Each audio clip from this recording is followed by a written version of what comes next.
Joe from Hers, and my open review today is of the new MINIART Consturction set. Now, accessory kits like this are really handy for dioramas, and particularly these sort of civil type scenes have been pretty hard to do before, because all the bricks and things, you need to always sculpt them yourself. It can be quite tiresome, but with these, it's all in the one packet. Now, they're always very well packed in a plastic bag.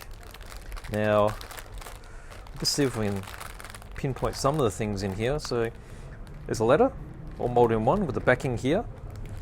There's various bricks and such inside. Bit hard to see, but there's pallets, wooden boxes. There's a little bit of photo etch in here.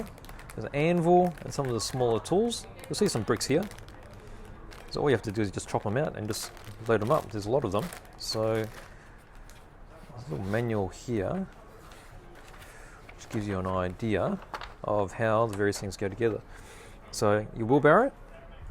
So the photo etch here is for the saws.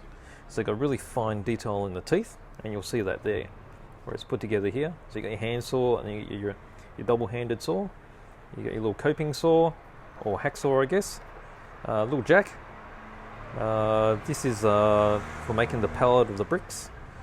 Then you've got looks like I don't know, it's probably a little oil canister or such.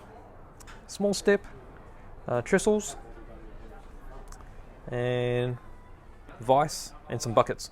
And you've got to have buckets. Buckets are very good. So there you go. There's my quick open box review of the construction set from MINIART.